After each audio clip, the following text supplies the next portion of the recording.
Testing, testing.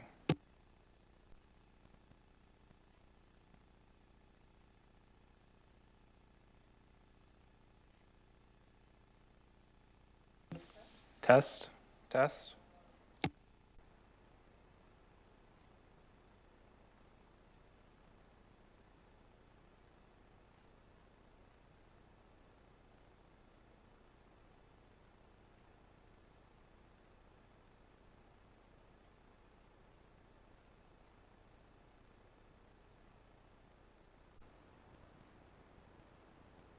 Thank you, Madam Chair. I will let you know when we're live. Great. Thank you, Madam Chair. We are live. Good afternoon, everyone, and welcome to the Electoral Area Services Committee meeting for November 17th, 2021. I'd like to first acknowledge that this meeting is being held on the traditional territory of the Coast Salish peoples. And with that, I'd also like to welcome alternate Director Harrison, who's sitting in with us today, and then look to my committee for an approval of the agenda. So moved. Director Harrison, Director Nicholson. Thank you, Madam Chair. I don't know if you'd like me to request my change now or wait until the report comes up, but I would like to see R4 referred to regional services. Ms. Harrison? Thank you, Madam Chair. It should remain on the agenda, and that would be at the pleasure of the committee. Okay, so it remains, so when we come to it, we can have that discussion. Okay. I turn now to, is there any other questions on the agenda? I did have a mover and a seconder, I believe. All in favor? Opposed, if any? Motion's carried. Thank you so much. Adoption of the minutes, Ms. Harrison? Thank you, Madam Chair. Item M1 is the Electoral Area Services Committee meeting minutes of November 3rd, and the recommendation before you is that the minutes of the Electoral Area Services Committee meeting of November 3rd, 2021 be adopted. Moved and seconded. All in favor? Opposed, if any? Motion's carried. Thank you. Any business arising from the minutes? Thank you, Madam Chair. There is none. Public input. Thank you, Madam Chair. There is none. Turning now to correspondence, Ms. Harrison. Thank you, Madam Chair. Item C1 is a grant and aid request for Electoral Area F, and the recommendation before you is that it be recommended to the board that a grant and aid Electoral Area F, Cowichan Lake South, Scotts Falls, in the amount of $1,000 be provided to Honeymoon Bay Community Society to support the Breakfast with Santa event for children under 12 on Sunday, December 19th, 2021. Been moved by Director Morrison, seconded by Director Acton. All in favor? Opposed, if any? Motion's carried.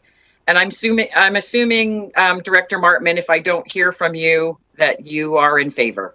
That's correct. Let everyone know that Director Martman is via telephone with some computer problems. Turning now to reports. R1. Welcome, Mr. Limshu. Thank you, Madam Chair. Are we going to wait for the applicants? Ms. Harrison, R1. Thank you, Madam Chair. Item R1, the applicant, I believe, is in the room right now. Rob, is that correct? Yeah, I see a Rob. Rob, if you could turn your camera on. Oh, yep, you're back in. Sorry, Thank having you. some technical issues with my computer. Okay, you're all right now? And Yes. Also, the applicant's agent is in the lobby. I'm just admitting him, and their name is Ian Chadwick. Thank you. Sorry, Ian is with item R2. Oh, so sorry. Okay, so we're fine with who we have currently then. Yes, ma'am. Okay, thank you. Ms. Harrison, can you just, this is a report. Yes. I'll just let Mr. Item R1 is a report from Development Services Division regarding application number DP21B13 for Lot 2, Stebbings Road, PID 031215491. Thank you so much. Go ahead, Mr. Limshu. Thank you, Madam Chair. I'm just going to share my screen.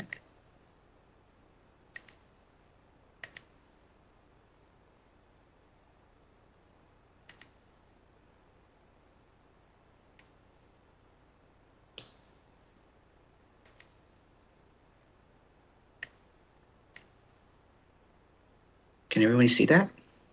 Yes. Yes. Thank you. All right, so item R1 relates to application DP 21B13.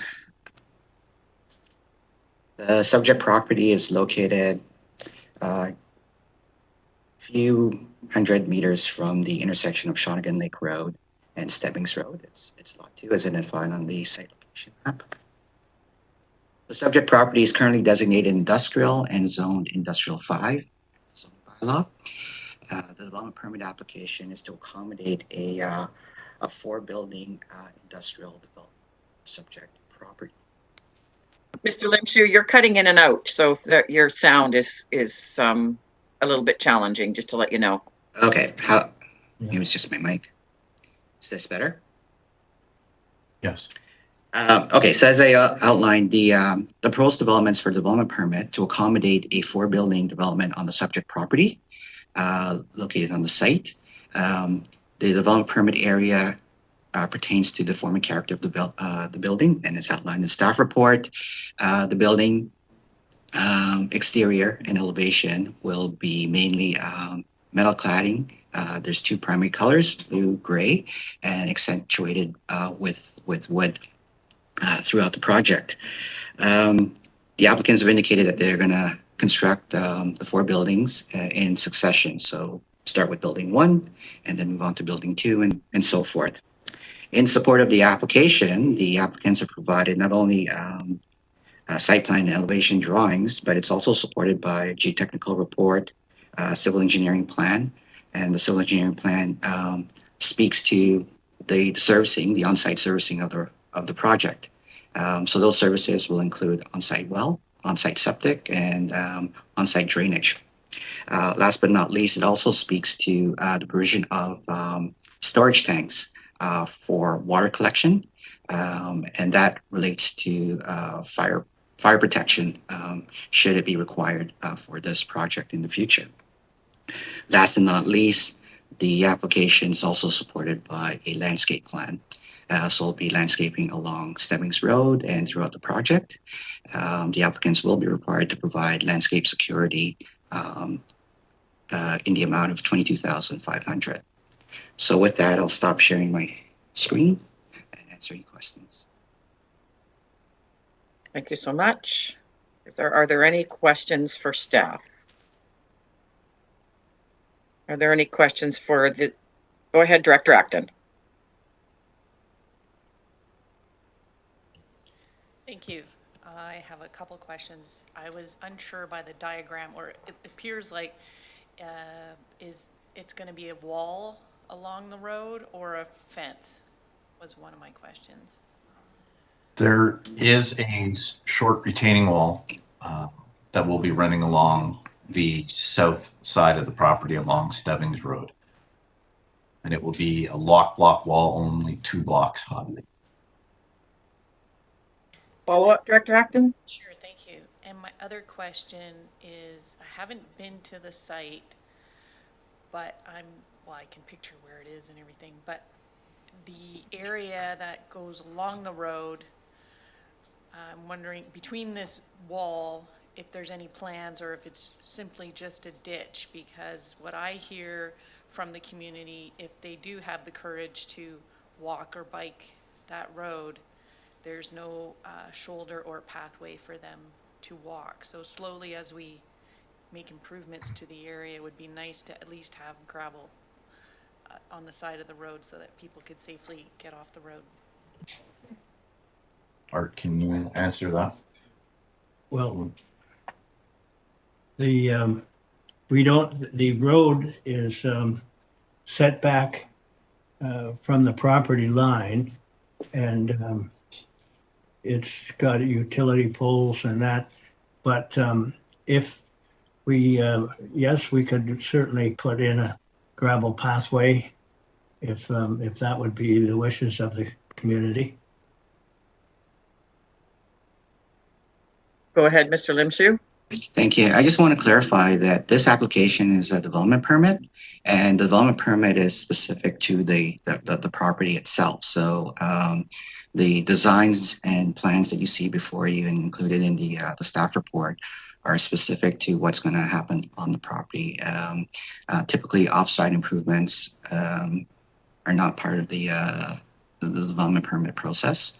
But you know, having said that, if should the applicants wish to make some improvements within the road right of way, you know, certainly staff can have discussion about that. I think we have to just be cognizant of the fact that roads are under the jurisdiction of Ministry of Transportation.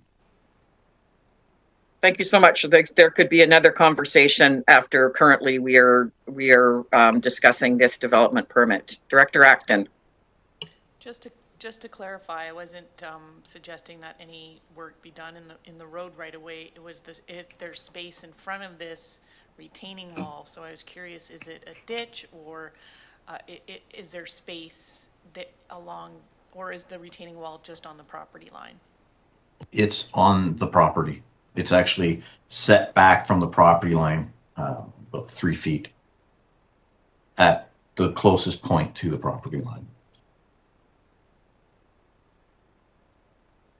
Okay, so the director, I look to, do the applicants wish to add anything that Mr. Limshu hasn't already explained to us? And then we can move on. You're okay? All right, No, and I fine. don't see any other hands up, so I turn to the director of the area. Sure. Go ahead, Director. I'd like to Director review, Acton. please. It looks like it's a well thought out, detailed plan, and it looks like it'll have some nice form and character for the area. Thank you. It's been moved. Is there a seconder? Moved and seconded. Ms. Harrison, could you read the recommendation before us, please? Thank you, Madam Chair. The recommendation before you is that it be recommended to the board that development permit number DP 21B13 for PID 031215491 be issued. Thank you. And I'm going to call the question. All in favor? Opposed, if any? Motion is carried. And that will go to our November 24th board, Ms. Harrison. Thank you so much. Thank you very much. Thank you. Moving on now to R2. Thank you, Madam Chair. Item R2 is a report from Development Services Division regarding application number DP18F04 for PID 003727394 Elk Ridge Estates Paldy Development Application. And there are two participants in the lobby. One is David Salmon and the other is Ian Chadwick, and I'll just admit them now. Okay.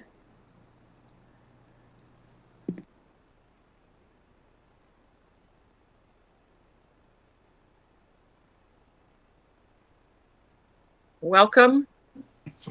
Both into welcome, and then go ahead, Mr. Limshu. Thank you, Madam Chair. I'm just going to share my screen.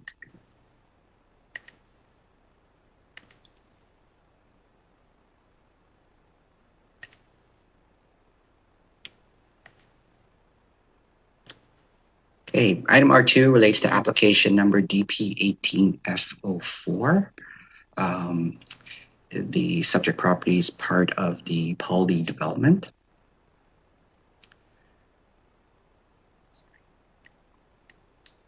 So as you can see on the site location plan, the subject property is located the southwest corner of the Paldy Road, Cowichan Valley section. It's this property that's highlighted in black. The overall area for this subject property is 196 acres, give or take. But the focus of the development permit only pertains to a portion of this site. So the subject property is actually designated under the Paldy Comprehensive Development Permit area, as well as zoned Comprehensive Development 1. At the time that the property was rezoned, and when I say the property, I'm talking that the entire parcel, including the subject land. It was envisioned that the properties would be developed as a master plan community, which would encompass or include a variety of uses. So there'd be commercial, there'd be a variety of housing types, acreage properties all the way up to multifamily units. As well, there would be amenities provided as part of the development. So those amenities include the provision of lands for playfields, for parks, and a civic a site for or a civic use in the future. The other thing I should note is that the zoning was established or approved approximately 12 to 13 years ago. And at the time of the rezoning, in addition to the OCP guidelines and the zoning bylaw, there were a number of covenants that were registered on title to ensure that the amenities were provided for. And so those, the general terms of those covenants have been outlined in the staff report. And those covenants carry with the title of the land. So whoever owns and ultimately develops the lands are still bound by the terms and requirements of those covenants. This key map that I'm highlighting right now basically outlines that there are basically 3 owners for the entire Poldy project. The area that we're focused on in this is this area that's shaded in the light blue.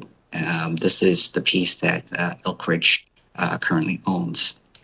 The focus of the development permit is really around phase 1, which is this area that's highlighted in red here. So I'm just going to change map so you can see this is. And with respect to the development permit itself, the development permit application that you see before you effectively focuses on the protection and the establishment and the protection of the riparian. Cutting in and out again. If you could just fix your microphone, I don't know. Sorry. How's that? That's better. Okay. Yeah, so the focus of this development permit, phase 1, is really centered around the protection of the riparian areas. So under the terms of the covenant, the applicant is required to provide 30 meters on either side of the identified water courses.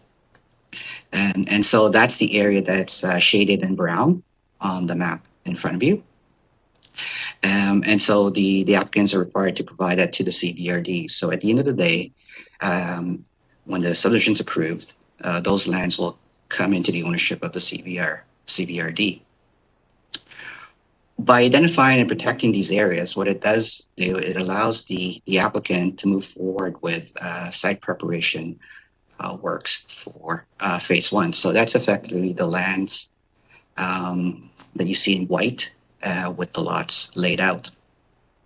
In addition to the dedication of these areas in brown, the applicant, under the terms of the covenant, the applicant is also required to provide us the what is referred to as the cemetery site on the property, and so that's this area in the gray and the green. As I mentioned before, this is a master plan project, and it'll take a number of years for build out. This particular phase is predicated on the provision of community water, community sewer, and community drainage. And so the applicants are working with the various agencies, and those include Ministry of Transportation as well as the CVRD, to get approvals for those systems. By allowing the applicant to move forward with their site preparation work, it actually allows them to move forward with their detailed design as well. When you're dealing with a project of this scale, you can't necessarily see, what the land, any issues that may come up with respect to the development of land. For example, you may clear a section of land and find that the soil conditions are not what you originally thought they were. And so it may require tweaking of the layouts as you move forward. But like I say, this is really the first step towards moving forward with the project. The CVRD, as well as the other agencies, will have numerous opportunities to approve and approve this development as it progresses through the process. The long and short of it is, as in order for lot number 1 to be built on, the applicants not only will have to do the site prep, but they'll have to complete their detailed design work, and that detailed design will have to be approved by the CVRD, as the CVRD will be taking over the infrastructure, and that would include the water, the sewer, and the drainage. And ultimately, the design will have to meet the CVRD specifications with respect to that. The roads layout will have to be approved by Ministry of Transportation. Ultimately, the subdivision itself will have to be approved by the Ministry of Transportation. And typically, the Ministry of Transportation will not approve it until the CVRD is signed off and confirmed that the applicants have met all specifications and met all CVRD approval processes. So as I mentioned, this is not the first and last kick at the can, if you will, for this project. In fact, even within this phase 1, the applicants will need to come back. In support of the application, the applicants provided a stormwater management plan, and this is just an example. Within that stormwater management plan, it outlines conceptually how the stormwater will be dealt with. Part of that includes the creation of stormwater detention ponds throughout the site. And some of it will be included within the non-SPIA area along the water courses. The applicants will be required to come back in and make application for a development permit. And part of that development permit process will include detailed designs of the sizing of the stormwater detention ponds, as well as the landscaping required to build those detention ponds. Ultimately, we would be seeking, as part of that development permit process, securities to ensure that the landscaping work and the vegetation are adhered to in accordance with the plans that are approved for those detention ponds. And that's just one example. So with that, I think what I'll do is I'll stop there and turn it over for any questions. Thank you, Mr. Limshu. I turn to Mr. Salmon or Mr. Chadwick if they have anything to add. The applicants.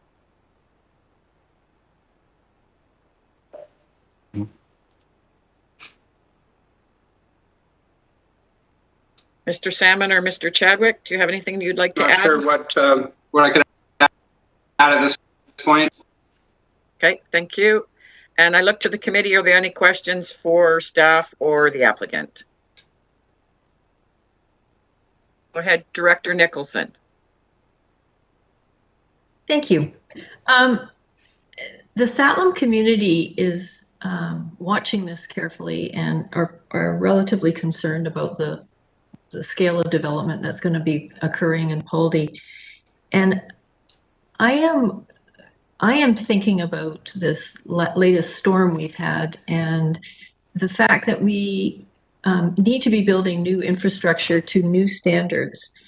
And I appreciate Mr. Limshu's description of how it's all very conceptual at the moment, and as we dig down and look at things in more detail, there will be more stringent requirements. I am wondering, given that we are dealing with older zoning bylaws and regulations at this point, do you think, Mr. Limshu, that we need to maybe spend some focused time looking at what the regulations are for this area to make sure that the new infrastructure that's being built will be done for the next 100 years?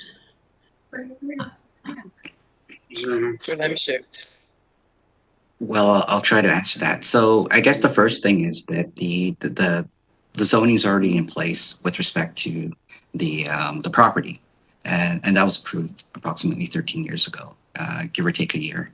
And within that zoning bylaw, it talks about the land use and the requirements that the applicants have to meet with respect to amenities and so forth. I think the question that you're asking is, will the project follow best management practices moving forward with respect to infrastructure? So not just, I guess, on stormwater drainage, but also, with the provision of water and sewer.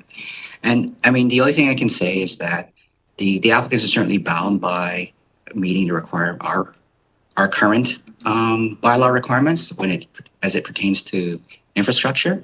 And certainly we do encourage applicants to follow good best management practices when it comes to infrastructure. And certainly, as we work our way through this process, there's going to be a bit of a learning curve. And it's been my experience that with good developers, we work hand in hand to address issues as they arise.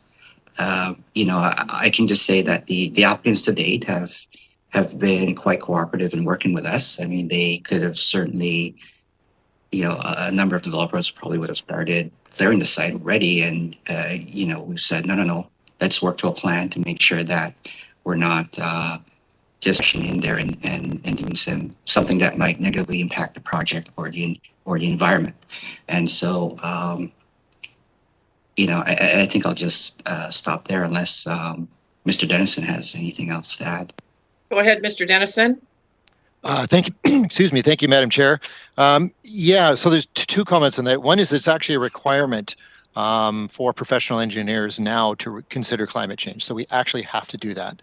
And I would say, though, in reviewing the Mr. Chadwick's drainage report as it stands now, he has done so already. He's considered those kind of factors. Of course, there's some standards you can refer to as to what is expected in the future.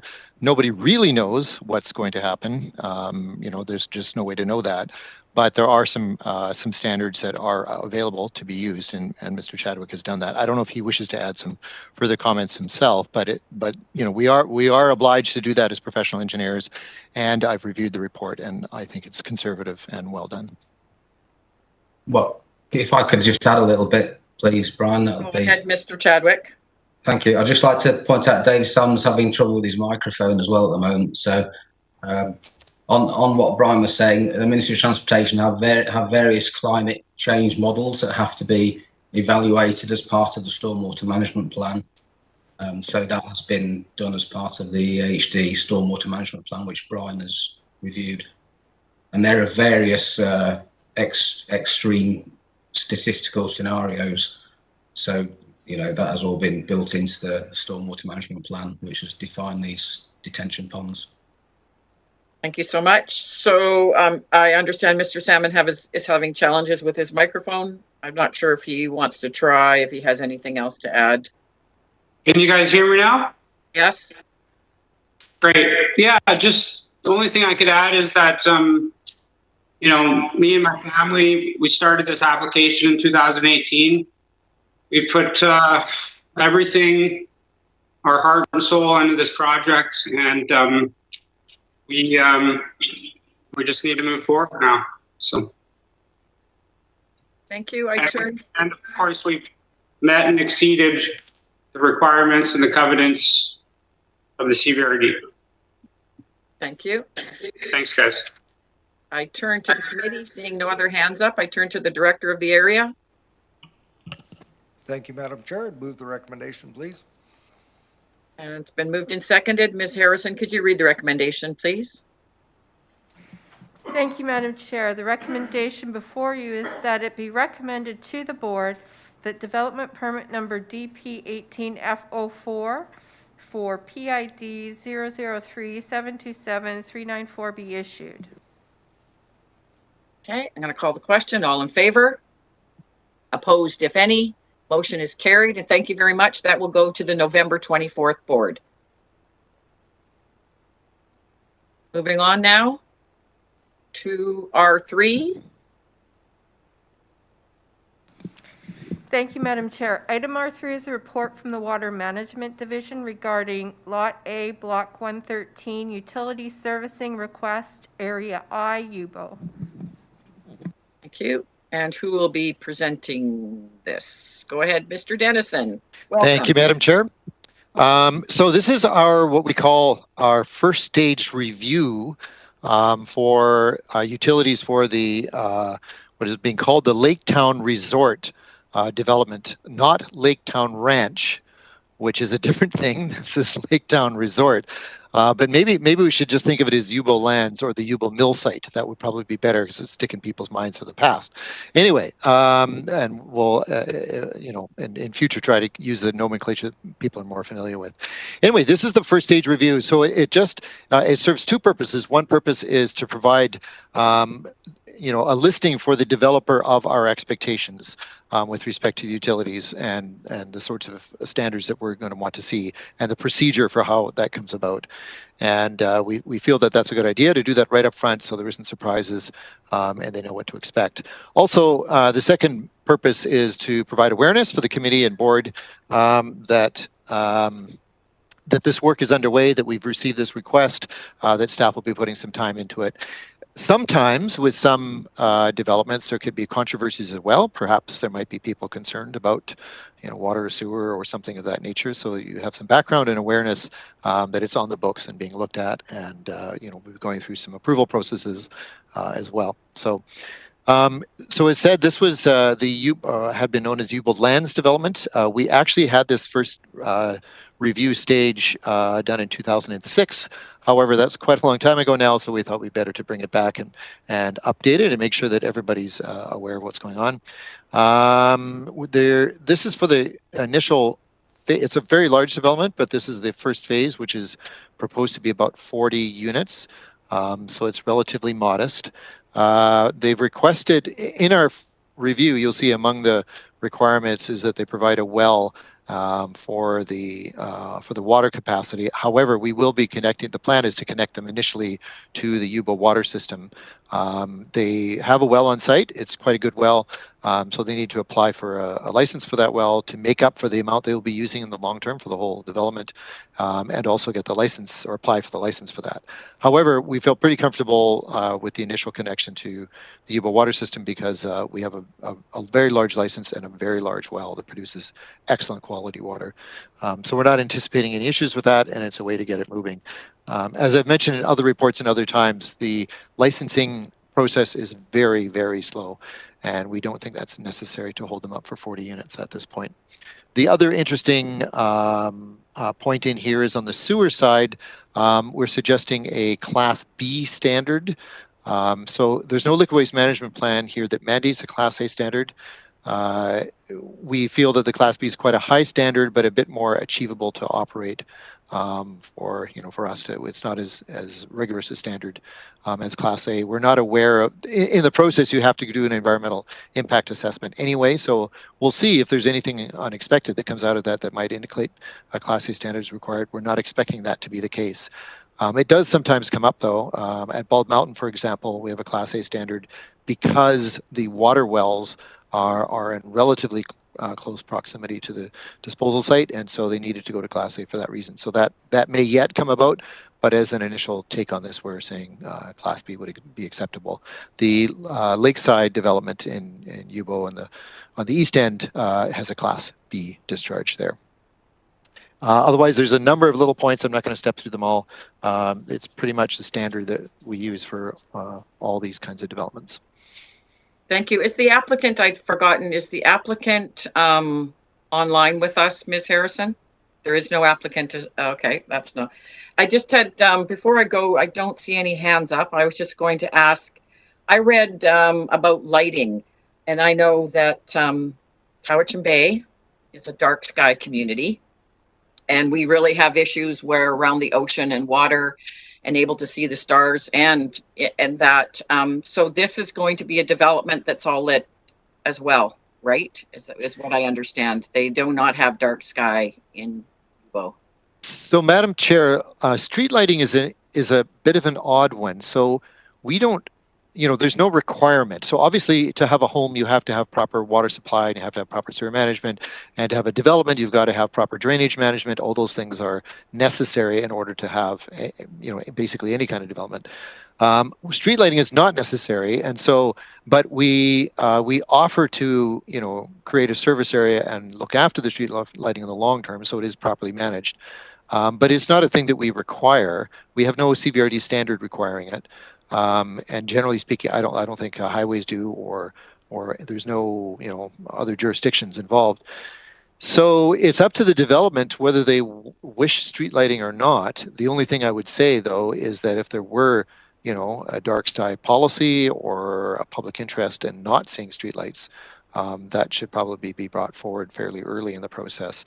Otherwise, we just, they build it, we take it over, and we operate it and look after it in the long term. I just feel that the rural ambiance of community, and that is sort of a lakeside resort type of place, that putting in lights is now more like the city, and and wildlife and that. I just find that a challenge myself. And also the naming is very much a challenge. So they're going to find that that's going to be a really hard one, and people will be confused all along.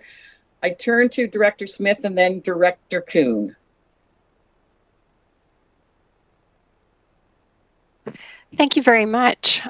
This is obviously a interesting development with so many CVRD areas that will be covered, as in the water, the sewer, under engineering, a qualified engineer that will make it beneficial. One of the things that I find is that the CVRD does not receive a penny until this has moved through a certain amount of process and is approved. So we have staff time costs. Staff is working, and we're constantly, taxpayers are sort of footing the bill while this is moving along until we actually get to the point where this development pays us back. Yeah. Is there any way that we can start using some sort of deposit to go towards staff time towards this? I mean, staff has a lot of projects on the go that are actually being funded by taxpayers. And this seems like we're giving someone something that could be funded some way to fund the staff time at this time. I'm not sure where that fits in. It probably doesn't fit in, but Nope. Can somebody figure out how we could really capture a little bit of money to pay for what's going on? Frank, you want that one, or?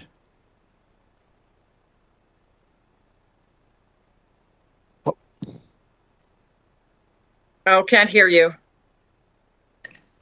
My apologies. How's that? That's much better. So with all our development applications, there are application fees attached to those, and it varies depending on the type of application. So, it might be a couple $100s for development permit for garage versus a rezoning OCP amendment, and it's you're up into the thousands of dollars. Certainly, when it comes to subdivision, the application's actually made through the Ministry of Transportation. They have their own application fees. We also have our own internal administrative application fees based on the number of lots that are created. And so there's been consideration given to charge applicants a fee. I guess the question is whether or not those fees are reflective of the true cost of staff time moving forward. But as it stands today, there is a charge for the processing of those applications. And Madam Chair, we also have an administrative fee that we charge as well. So there's actually two fees that they pay. They're not very large, but they're a number of hundreds of dollars per unit. Thank you. Is there a follow-up, Director Smith? I think as we review our bylaws, maybe this is something we should take a look at so that, we need to make sure that we're using taxpayers' dollars in a beneficial way, and that if we're doing development, then the development is also paying their fair share. Thank you. Thank you. I turn to Director Kuhn, and I'm not sure if any other members had their hand up. Director Kuhn, go ahead, please. Yes, with regard to the name, I discussed that with the applicant or the owner of the property. I don't know why he chose that name, and I told him, this is so confusing. Why don't you insert another name? Well, he applied for that name. And so I guess officially that's the name now. And I told him, well, you can't expect us to deal with that name and constantly get confused with Lake Town Ranch. And so he understands that. I just received a message from the planner. He says they can commit to a dark sky regulation, and street lights are required for safety. Given that, I would like to move the recommendation. I have a question on, it's been moved and seconded by Director Morrison. I just have a question on the dark sky. I know that there are people moving in here from other towns and cities, and they're thinking it's all about safety. But I really think when you have such a beautiful lake and such a beautiful ambiance of the place, that lighting and street lighting changes it quite a bit. That is my 2 cents, because I am definitely in favor of dark skies. And so I just wanted to mention that. And now I turn to Director Nicholson. Right. Thank you. I really concur with you, Director Chair Yandy DiNardo. I am wondering what the policy is in the OCP for this area right now. Don't believe there is. Go ahead, Mr. Limshu. I was just going to say, I'd have to research that and get back to you because I don't know off the top of my head. The zoning on this property was completed a number of years ago prior to me starting with the regional district. But generally speaking, certainly we can have discussions in the absence of a formal policy. We can certainly have discussions with the applicant and address the dark sky issue. I don't foresee that as being a major stumbling block. Great, thank you. Mr. Dennison, go ahead, please. Thank you, Madam Chair. Just to throw in there that UBO already has a lighting service in it. Like we operate lights throughout the whole area already. So it's not, and I'm not arguing one way or another. I'm just saying that it's already established there as compared to this being a new thing that they're not used to. So that's a point.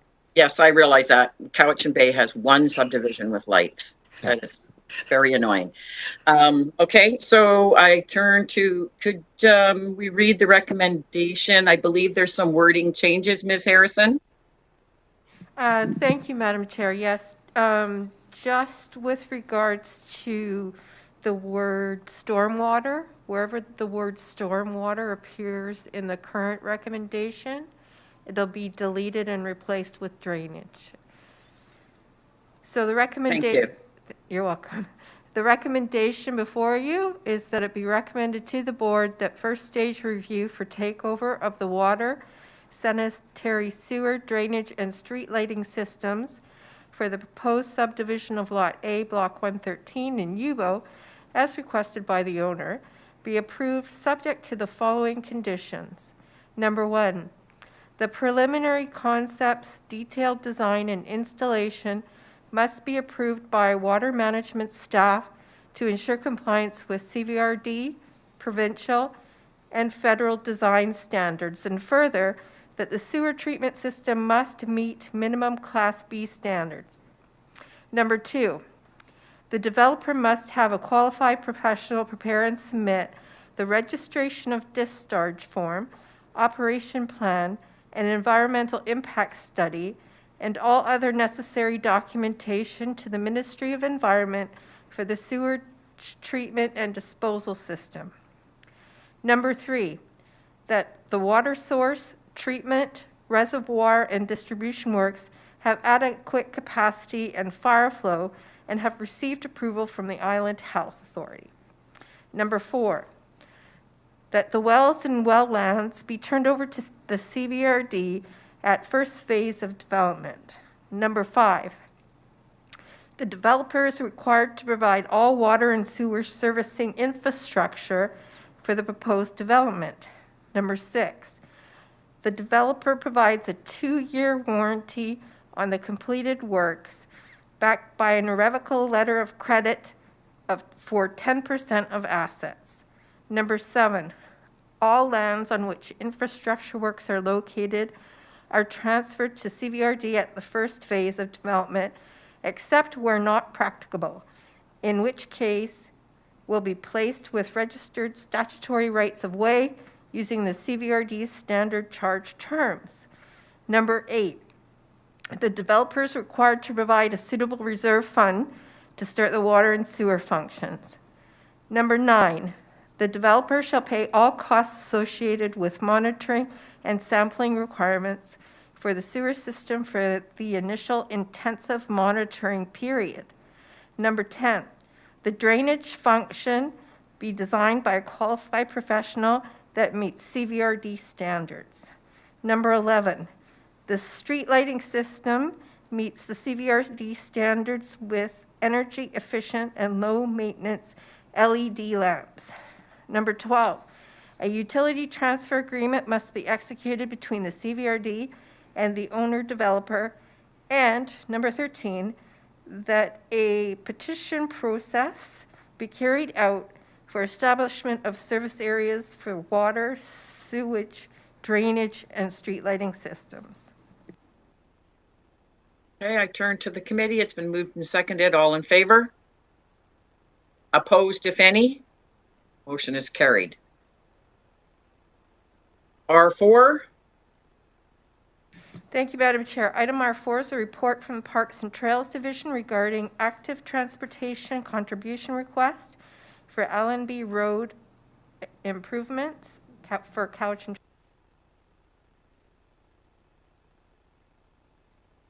Will there be anybody that will be speaking to this, or we have our, oh,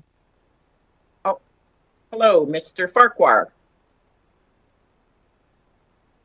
Madam Chair, I would defer to Director Nicholson at this time. I think the report's fairly self-explanatory, and the director may wish to make a motion at this time. Thank you. Go ahead, Director Nicholson. Thank you. I would appreciate referring this to regional services. I believe that it is a report that's as much about relationship building and reconciliation opportunity that, and so it's more of a regional issue from my perspective than it is about the roadside pathway itself. So I would appreciate referring it to for a broader board discussion. That's been moved and seconded. Any discussion on that?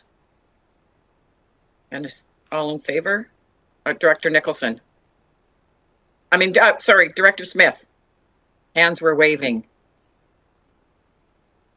I just wanted to check if we postpone this till to go to regional services. I'm not sure when the next regional services meeting is, but would it impact this work being done by postponing it to that?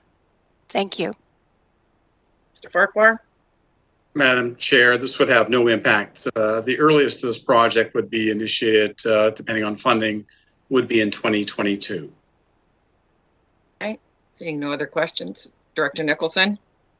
I'd really appreciate it if it could be on the board or on the committee meeting as soon as possible, though. Okay, I'm going to call the question. All in favor? Opposed, if any?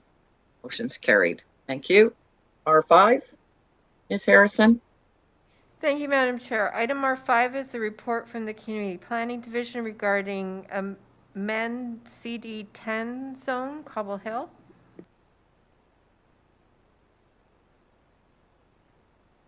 I think that's Mr. Tippett. Thank you, Madam Chair. Oh, yes, indeed, it is me. Welcome. Thank you very much. Frank, I just wanted to ask if you're listening, are you going to run the PowerPoint or shall I share my own? Nope, I've got it. Give me 1 sec here. I'll share it. And apologies in advance to the committee. I think the dates at the bottom of the PowerPoint are, oh no, they're up to date. Way to go, Linda. Okay. All right. So this proposal is an internally generated one, and it concerns this site, which is the green one that has the arrow pointing at it. It's on Galliers Road in Cobble Hill Village. Historically, prior to the South Cowichan zoning bylaw being adopted in 2013, it had been zoned R3. Now, where the arrow is on the map there, the property immediately to the east of it is an industrial property, and then the lot just above that with the A on it is what used to be called West Coast Landfill Diversion Corporation, basically the composting plant. So at the time the South Cowichan zoning bylaw was being drafted, the direction from the committee at the time was to, well, specifically the steering committee, but the committee endorsed it, was to seek a new zone that might encourage a buffer to be created there rather than having residential development abutting that north-south boundary you see that is a direct interface between the industrial lands and the R3 zone lands. So what was created at the time was a zone called CD10. It's sort of a special zone that has two possible ways of developing associated with it. The first way is it can be developed to lower density, R3 type density, just single family, slightly larger lots, right up to the edge of the property line. But there's also an incentive built into the zone to encourage a buffer to be created of 60 meters up against the north-south boundary in consideration of additional density being granted to the developable portion to the west of that. So Frank, if you could go to the next slide. And this is basically probably reiterating essentially what I said in the first part. The problems with the CD10 zone, and the reason this report is before you now, is that it turns out that the duplex regulations in the CD10 zone are incomplete, and it makes it actually difficult, if not impossible, to create duplexes in there, which is one of the methods that we were hoping to encourage increased density by encouraging duplexes. The second thing that we have some concern about, and Brian Farquhar, if he's still listening, maybe could speak to this if there are any questions, but essentially the buffer in the way the zone is written now must be transferred to the CVRD, and that's kind of at odds with the interests of Cobble Hill Community Parks in the sense that it's not part of their core mandate to keep lands just as a sort of a noise buffer for private developments, and they end up being a bit of a liability in terms of maintenance costs and not really of benefit to the wider community. And then the final comment is that it turns out that the buffer regulations were a bit too aggressive in suggesting 60 meters. We actually had someone interested in developing the site do a couple of layouts using the 60-meter buffer area, and it was not possible to achieve the type of density increase that was proposed under the zone with that intact. So the changes that we're proposing in this report that is attached to your agenda would attempt to rectify all these problems. Frank, if you go to the next slide, please. So essentially, the recommendation is here before you. It's that we make these necessary amendments to the bylaw. I believe a copy of the draft bylaw is attached to the report. It's kind of technical in nature, but essentially what it does is it takes away the requirement that the buffer be 60 meters. It says it can be as little as 50 meters, which is still considerable. It also allows that buffer area to be owned by either individuals in the development with reciprocal covenants, so other owners in the same development can enforce the maintenance of the buffer in the event that one or more parties decide, hey, that's a good place to put a outbuilding or something like that. That is not the intent. We want to make sure that doesn't happen, and covenants would be the way to deal with that. Rectifies the duplex issue and a couple of other minor points. We're also recommending that no referrals be made in respect of the proposed bylaw number 4404.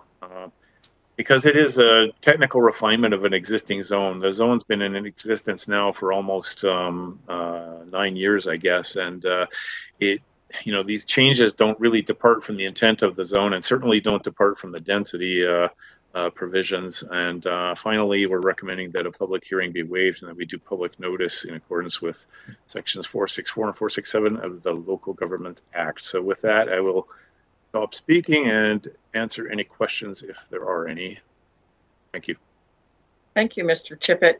Is there an applicant that is with us? Were they not available again for this one? I just didn't. Yeah, Madam Chair, for clarity, the this proposal is an internally generated Right. Yes. amendment. So, I mean, you know, that was another possible path to make them apply, but in discussing it with the other managers in the department, we came to the conclusion it would be appropriate for us to propose the amendment. So, no, I don't believe that they're in attendance. Okay. Thank you. Director Wilson. Yeah, thank you, Madam Chair.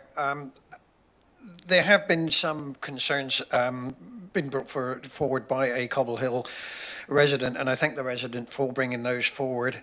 I did speak with Mr. Tippett about these concerns, and following those conversations, I am fully in favour of option one. This is, to me, it's a housekeeping thing. The change to the buffer is fairly minor, 10 metres from 60 to 50.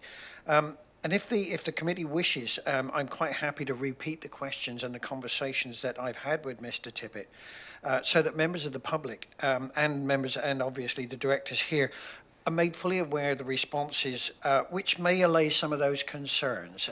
But at the moment, I am in favour of option one. I'm quite prepared to speak on that.